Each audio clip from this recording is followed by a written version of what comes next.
Goed, kom ons lees saam uit die woord van die Here. Ek wil vir ons twee gedeeltes lees, maar ek wil dalk net 'n teksvers uitlig terwille van ons tyd saam in Markus hoofstuk 3, die baie bekende gedeelte.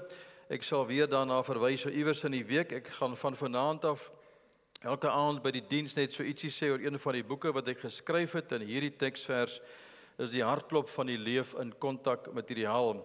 Want dan lees ons die volgende: En Jesus het op die berg geklim en na hom geroep die wat hy wou hê, en hulle het na hom gekom.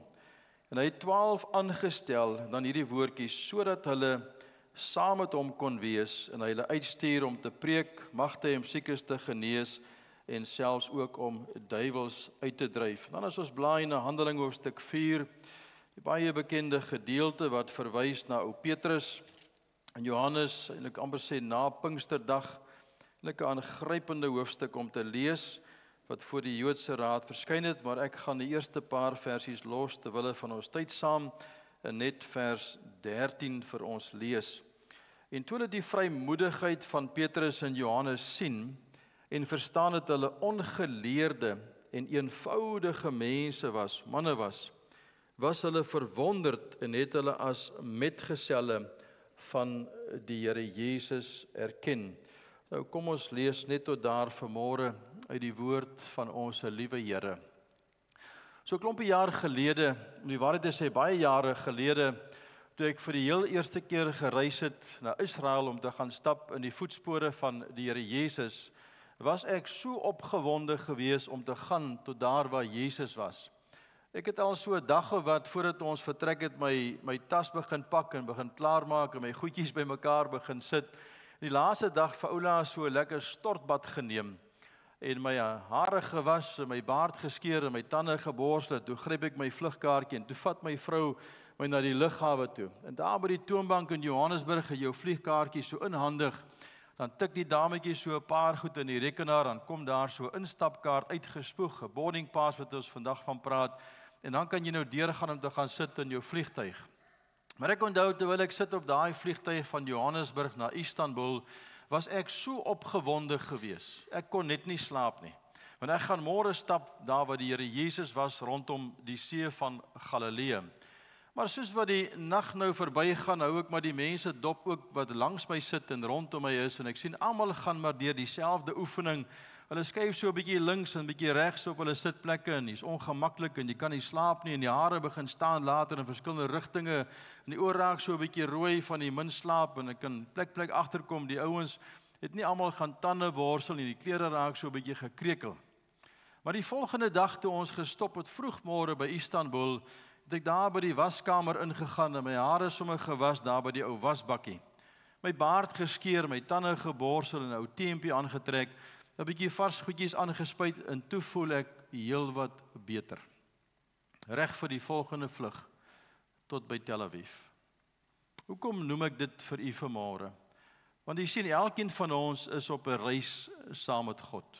Dit begin op daardie dag wat ons die Here Jesus leer ken as verlosser en saligmaker, en Jesus kom woon in die binnekant van jou hart. Anderswoorde, daardie dag wat jy die uitnodigingsbrief, wat eintlik maar 'n vlugkaartjie was, ontvang het, en daar opgedaag het by 'n plek in jou hart vir die Here Jesus gegee het. Jy sien, daar's baie mense vandag in Suid-Afrika wat week na week ons kerkbanke vol sit in ons mooi land, en elke Sondag terugstap met daai uitnodigingsbrief nog steeds in sy hand, en nog nooit by die punt gekom dat hy 'n instapkaart ontvang het.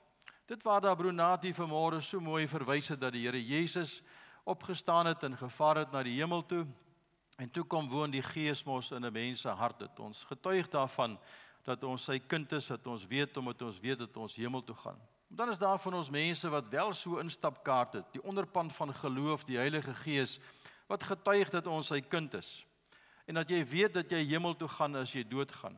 Maar jy weet ook iewers langs die pad dat jy moeg en tam geword en begin uitsak in jou geestelike lewe, en jy is nie waar jy behoort te wees in jou lewe en jou wandel saam met die Here Jesus nie. En daarom het 'n mens 'n vars ontmoeting nodig met die Here Jesus. En daarom die 3 woordjies op die skerm is die woord Shaya. Dis die eerste woord wat 'n mens vind in die Ou Testament wat verwys na herlewing of herleef, of nuwe lewe wat kom in 'n mens se lewe. Dat die Here jou sal kom herstel. Dat jy weer sal wees soos daar in die begin, toe jy die Here Jesus leer ken het as jou verlosser en saligmaker.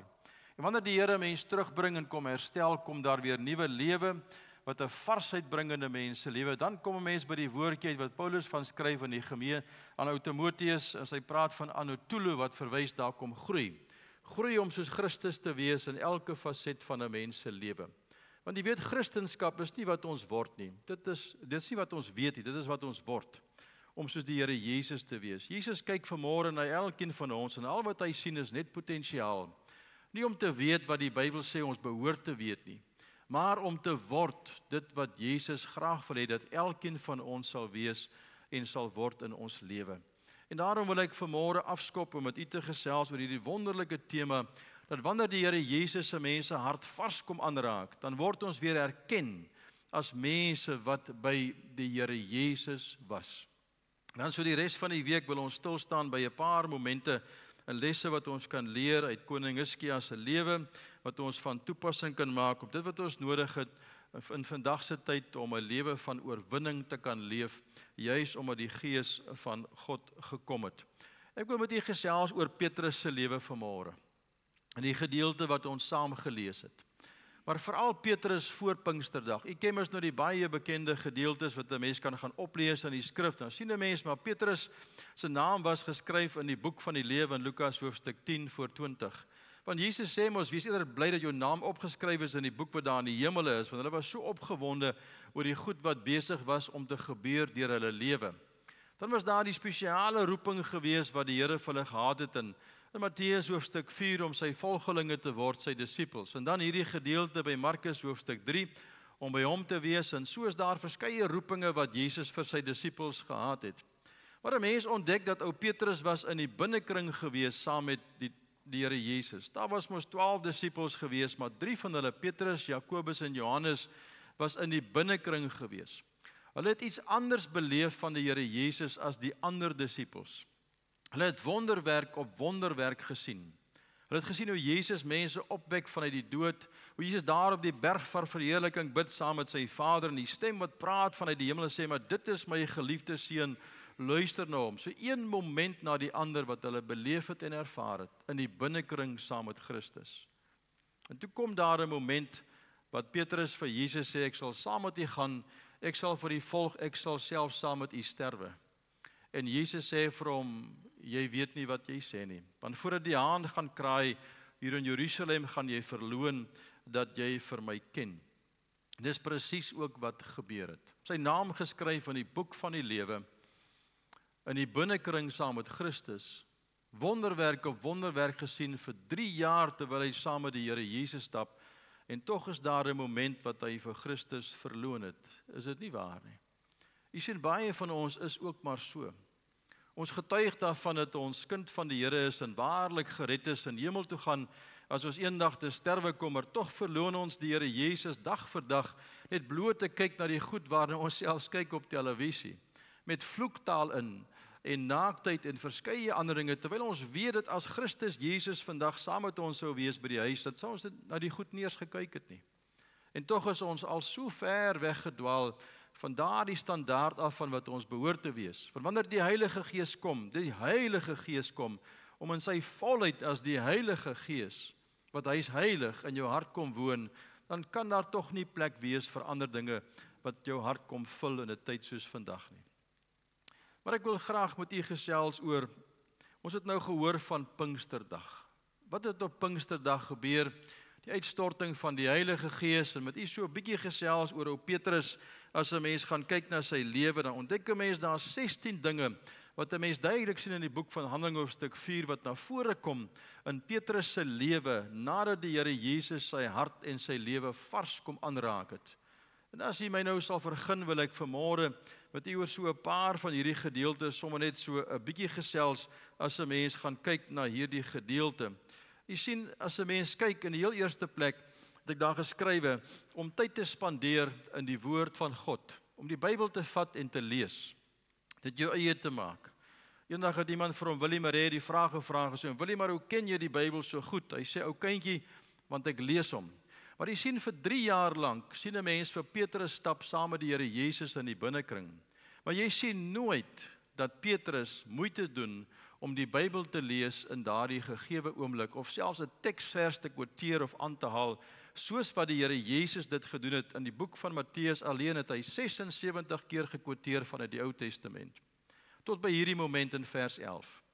In vers 11 van hoofstuk 4 lees ons, kwoteer hy Psalm 118 vers 22. En as 'n mens aanlees en jy kom by vers 25, kwoteer hy Psalm 2.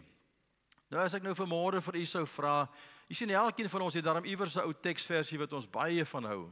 Johannes 3 vers 16 of Matteus 11 vers 28 of ken hom in al jou wees, Spreuke 3 vers 6 en soos daar baie teksverse wat ons ken en wat 'n mens 'n bietjie aan vashou vir jouself, is dit nie so nie.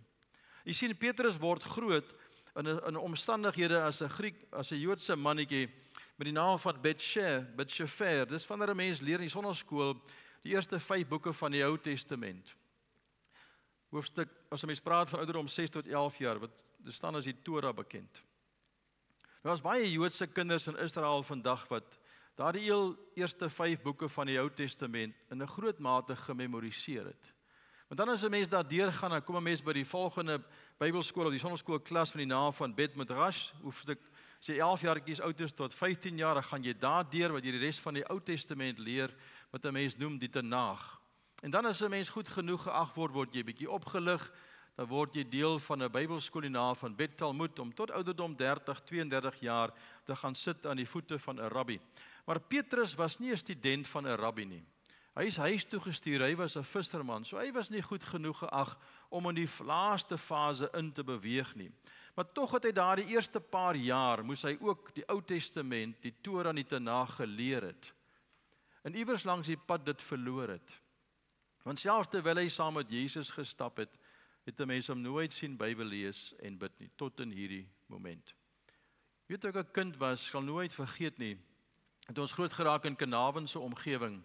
En elke Sondagmiddag terwyl my pappie so 'n bietjie gaan slaap, Sondagmiddag slaapie neem en dan raas ek en my sussie so 'n bietjie en ons speel, ons wil eintlik nie gaan slaap nie, dan moet ons nou langs die bedjie lê, ek aan my pa se kant op die maatjie en my sussie met my ma se kant lê op die maatjie en dan rol ons vir mekaar so 'n albastertjies onder die bed deur, maak hy so trrr. Dan sê my pa, maar dit gaan eintlik nou nie werk nie, want die kinders is besig om te raas. En ek onthou toe sê my pa, ek gaan vir julle elkeen 'n Psalm gee om te memoriseer. Ek was 6 jaar oud. En as jy dit kan opsê Sondag, dan kan jy gaan speel. Dit was Psalm 23, was die heel eerste Psalm wat ek geleer en gememoriseer het toe ek 6 jaar oud was. Toe raak ek 'n jong seun en ek gaan in die wêreld tot op daai dag wat ek Jesus leer ken as my persoonlike verlosser. En toe kom Psalm 23 sommer so in my hart op. En dis presies hier wat ek glo met ou Petrus gebeur het. Jy weet, as 'n mens nou vanmôre 'n teksvers sou kwoteer, dan sal baie min van ons kan dink aan Psalm 118 vers 22, as jy dit nie gelees en gememoriseer het nie. Want dis presies wat hy hier aanhaal in hoofstuk 4 en vers 11. Hoe weet ek dat my mense, ons mense in Suid-Afrika is nie by 'n goeie plek in hulle geestelike lewens nie? Is bloot om te kyk hoe ons mense omgaan met God se boek in Suid-Afrika. Jy weet, ons mense lees nie meer die boek nie.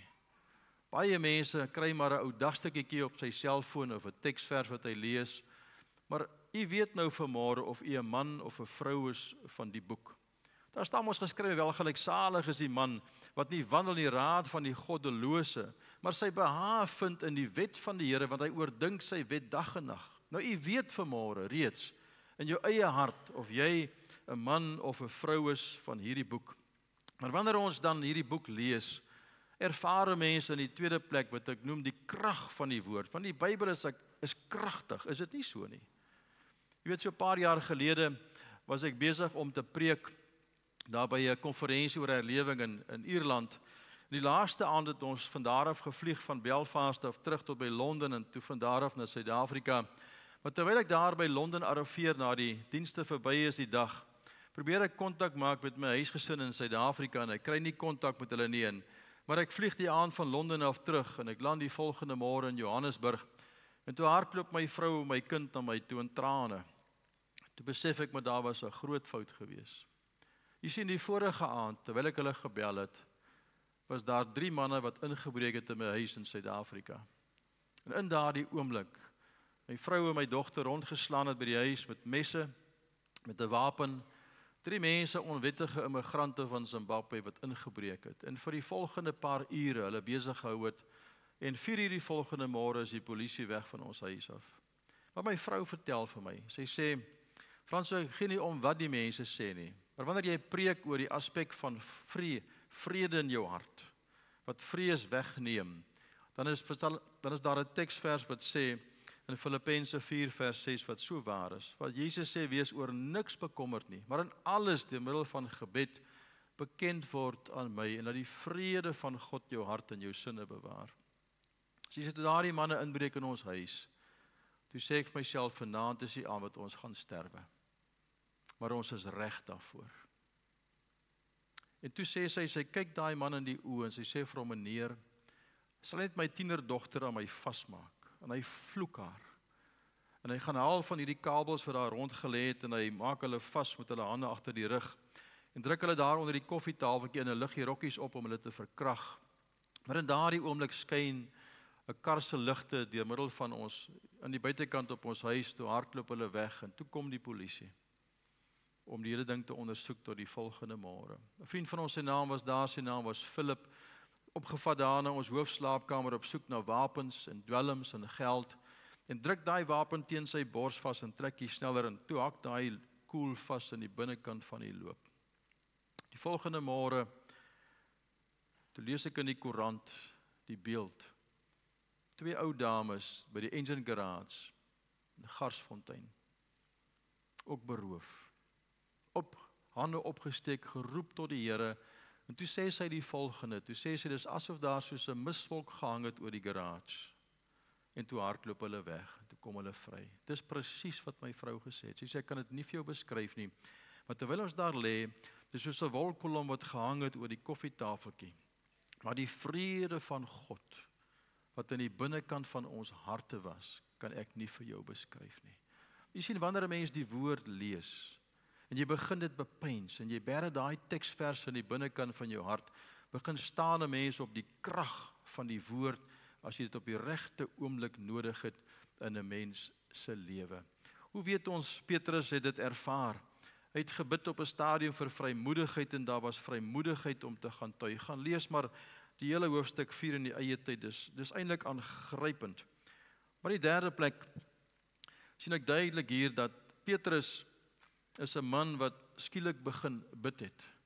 Jy weet, vir 3 jaar lank stap Petrus saam met die Here Jesus in die binnekamer, vir 3 jaar. Maar nooit sien jy Petrus bid nie. Nooit nie. Op 'n stadium in Lukas 11 vers 1, vra hulle ja vir die Here Jesus en sê, Here, leer ons dan om te bid soos wat Johannes sy disippels geleer het om te bid. Maar jy sien hom nie bid nie. Ek wil vanmôre vir u sê, hoe weet ek, ons mense is nie by 'n goeie plek in hulle geestelike lewe nie. Is bloot om te kyk, hoe gaan dit met jou en my persoonlike gebedslewe. Ons tyd wat ons sit aan die voete van die Here Jesus. Petrus hier by hoofstuk 4 staan daar geskrywe, gaan lees maar van vers 24, en toe hulle dit hoor, eendragtig die stem tot God verhef, en toe begin hulle sommer bid, tot by die einde van vers 31. Toe roep hy tot die Here. Maar vir 3 jaar lank stap die man in die binnekring saam met die Here Jesus, maar hy bid nie. Jy weet, as ek na die gedeelte kyk, dan is dit my so aangrypend, dat wanneer 'n mens begin bid, ervaar 'n mens tog 'n gebedsverhoring, is dit nie waar nie? So 'n klompie jaar gelede het ons 'n konferensie gereël in Suid-Afrika en oom Henry Blackaby gebring van die Beleef God materiaal om te kom optree by die konferensie in Pretoria. Sal nooit vergeet nie. Die vorige dag het ons daarby om 'n draai gemaak by sy hotel by Centurion en vir hom net sy programme so 'n bietjie met hom bespreek. En toe sê ek om Henry, ons moet dalk net miskien 'n paar woorde saam bid voordat jy nou môre begin preek by die eerste gebedsontbyt en by die gemeente wat vir jou voorlê.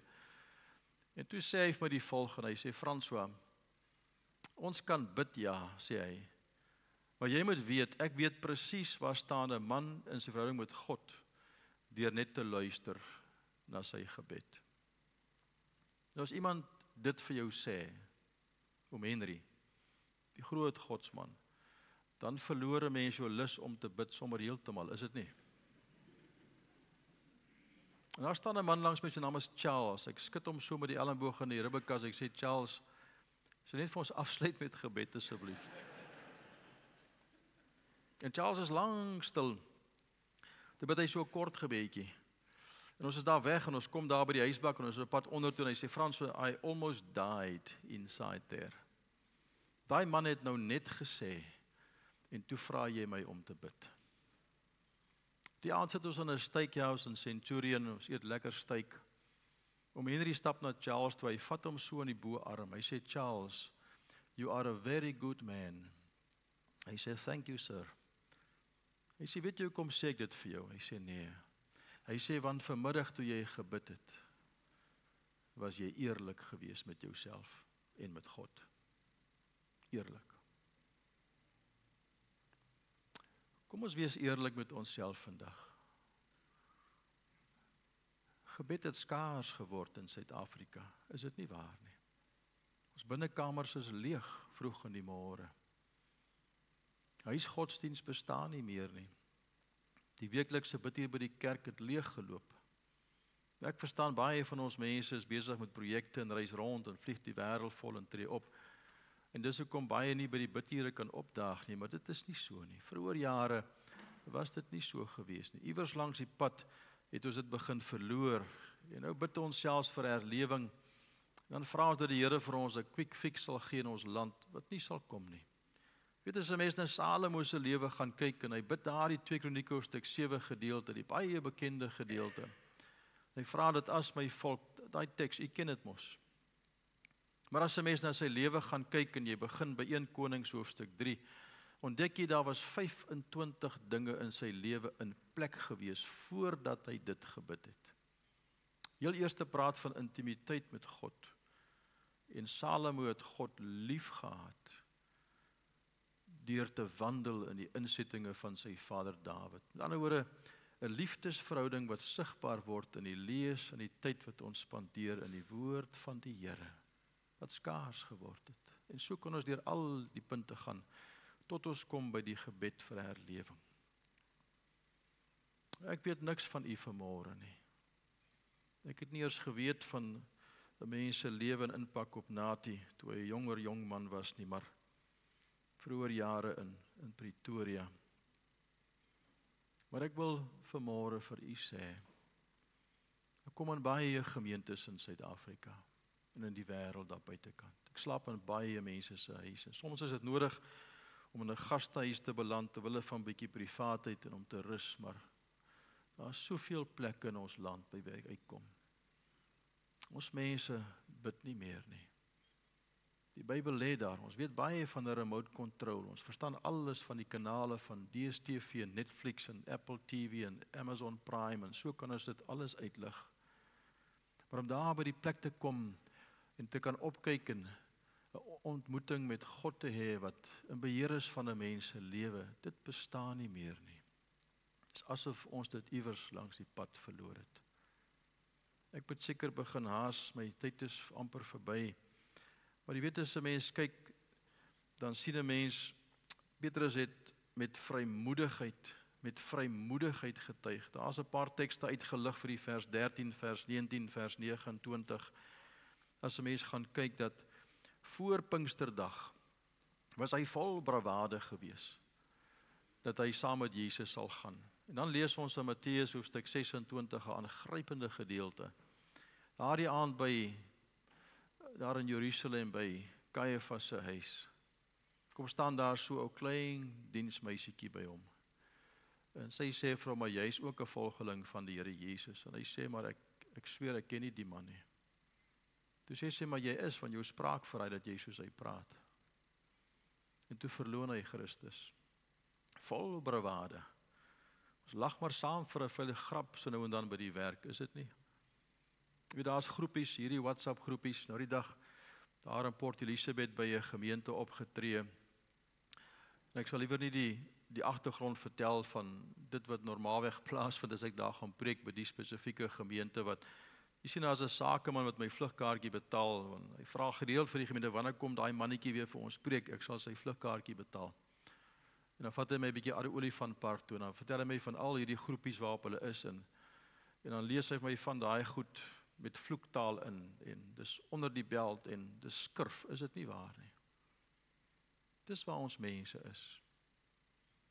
Dan lag ons maar saam, maar met vrymoedigheid om te kan staan.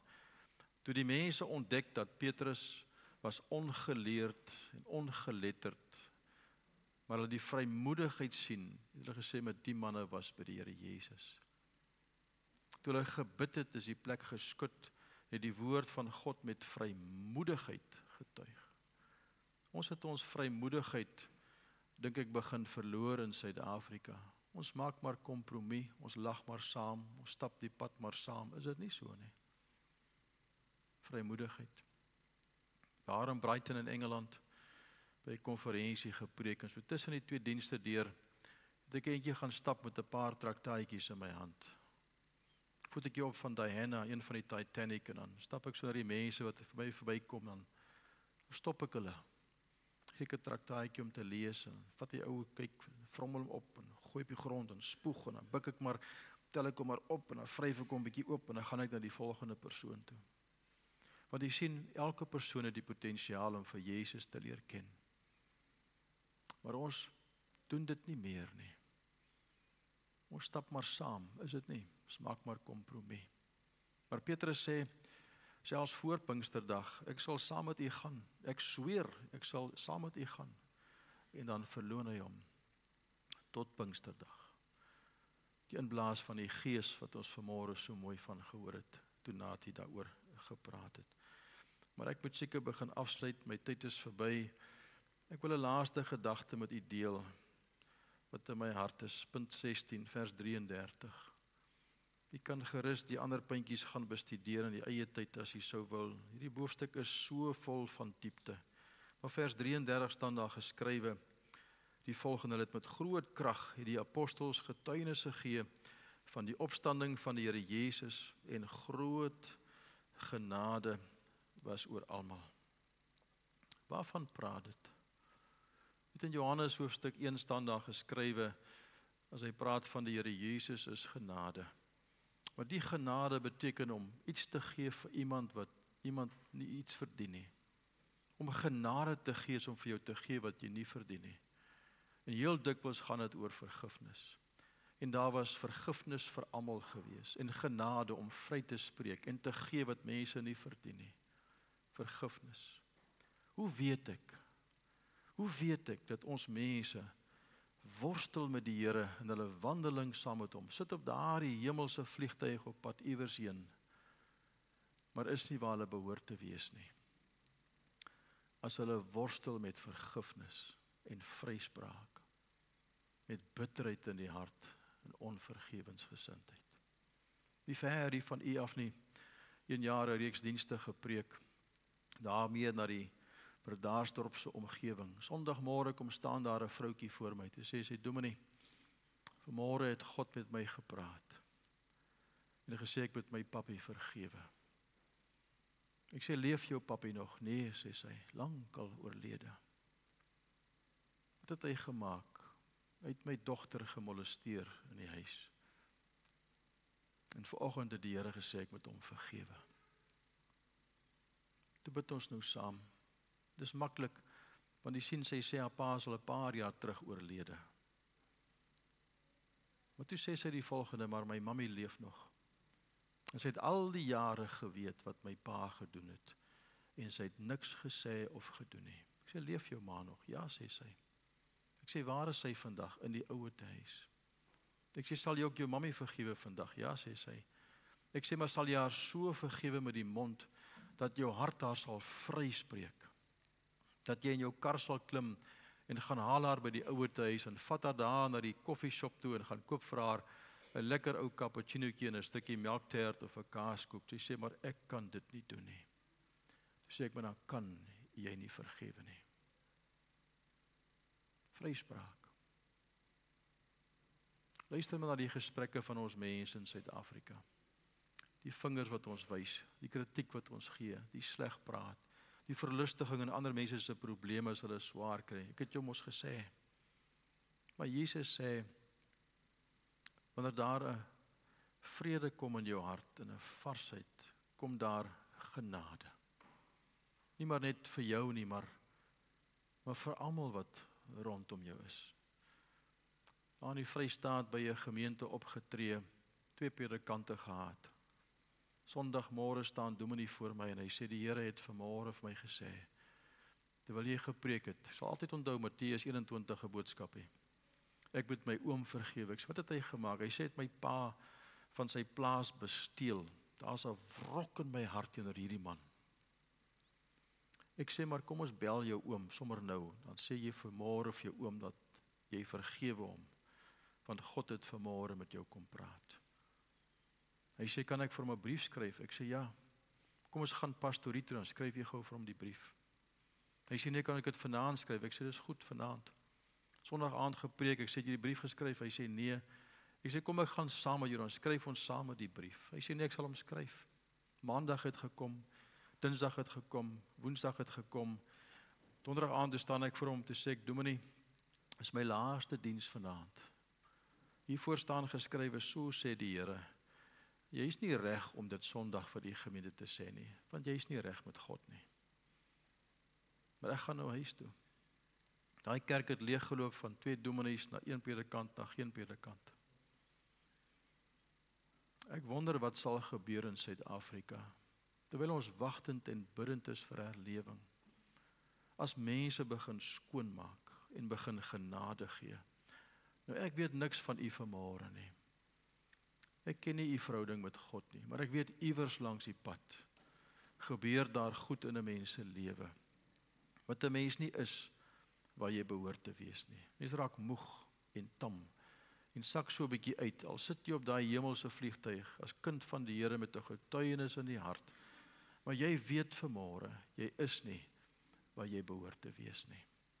Maar God wil nie dat jy bly waar jy is in hierdie oggend en by hierdie Pinkster wat vir ons voorlê nie. Dat hierdie Pinkster vir jou 'n tyd sal wees van herstel en van 'n varsheid en 'n nuwe lewe en nuwe groei om soos die Here Jesus te wees, om te wees soos Petrus nie voor Pinksterdag nie, maar Petrus na Pinksterdag.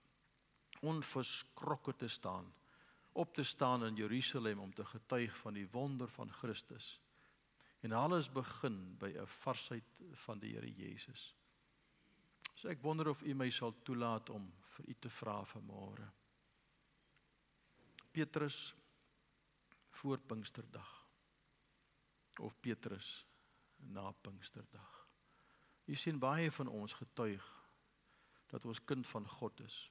Ek is okay, my naam is in die boek van die lewe, ek gaan kerk toe, ek het al jare gegroei, maar u weet ook vanmôre of daar goed in jou hart en jou lewe is, waarmee jy worstel, of bloot eenvoudig. Jy sien, toe die Here Jesus sy disippels geroep het in hoofstuk 3 van Markus, het hy hulle geroep dat hulle by hom kan wees. En nou in hoofstuk 4 staan daar geskrywe, die mense kyk na hulle en sien, maar die mense is anders, omdat hulle by Jesus was. Wat sien die gemeenskap van Bersig? Die dorp van George, as hulle luister na ons, as hulle omgaan met ons.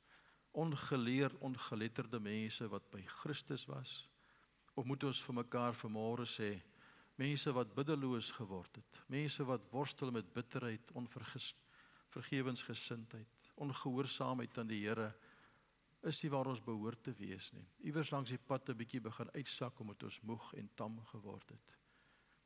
Dan wil God vanmôre vir jou sê, my kind, dis tyd vir 'n vars ontmoeting met die Here. Kom ons bid saam. Ek wil vir u 'n paar oomblikke gee van stil gebed. Dat net daar waar u sit vanmôre, u weet vanmôre of u is waar u behoort te wees saam met die Here. En of jy iewers langs die pad ook moeg en tam geword het en miskien maar opgehou het om te lees en te studeer of selfs tye in gebed te spandeer soos wat jy behoort te spandeer. tot by die punt dat 'n mens iewers se mense vrymoedigheid verloor het, ons gehoorsaamheid aan die Here Jesus en uitgesak het tot by die punt wat ons ook worstel met goed in die hart, onvergewensgesindheid, selfs bitterheid, dat ons nie gewillig is om genade te gee vir ander, soos wat Jesus ook vir ons gee nie. Dalk is daar van u vanmôre wat dit vir die Here moet sê, Here, ek is maar soos ou Petrus voor Pinksterdag, maar ek wil nie bly waar ek is vanmôre nie. Ek wil wees soos Petrus na Pinksterdag. Ek erken vanmôre voor u, ek is nie waar ek behoort te wees nie. Maar ek wil nie bly waar ek is nie. Ek wil nader kom na u toe, in die dag, in die week wat vir ons voorlê. En daarom wil ek vir u vra dat, net daar waar u sit vanmôre, dat u dit net vir 'n paar oomblikke vir die Here sal sê, Here, ek is nie waar ek behoort te wees nie. Maar ek wil nie bly waar ek is nie. Ek wil nader kom na u toe.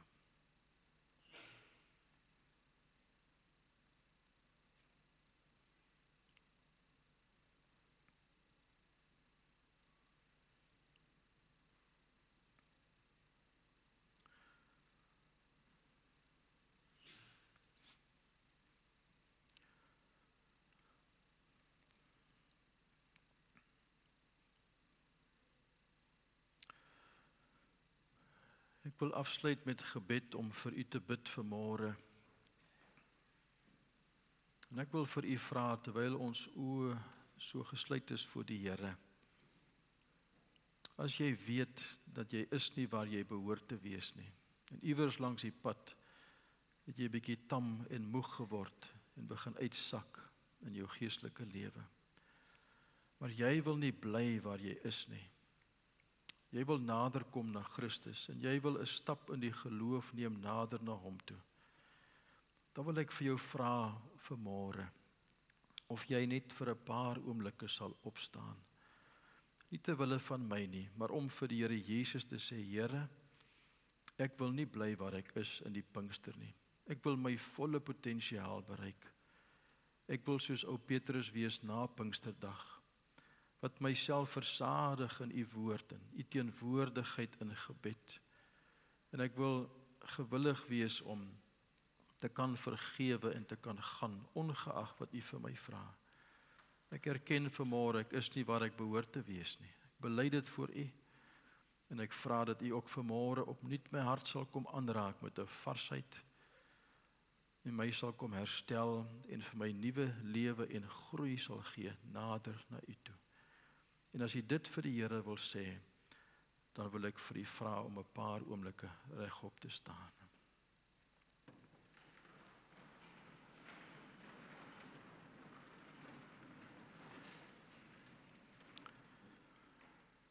Here Jesus, u ken elkeen van ons wat staan se harte vanmôre. Dit verstom my altyd so dat ons 'n God en 'n Vader het wat in die hemel is, wat kan afkyk na ons mense kinders hier op die aarde. Dat hy ook vanmôre 'n ou tydjie afgesonder het om met ons te praat en betrokke te wees by ons. Dit terwyl hy die hele wêreld moet hou in die holte van u hand. As mense wat bid en roep tot u in die Oekraïne, in Rusland, in China, in Taiwan, in Jerusalem en soveel ander dele van die wêreld, en tog het ons 'n Vader wat vanmôre afkyk ook in Bergse gemeente, om met die hart van 'n mensekind te praat. Ons staan voor u Here, want ons erken, ons het u stem gehoor.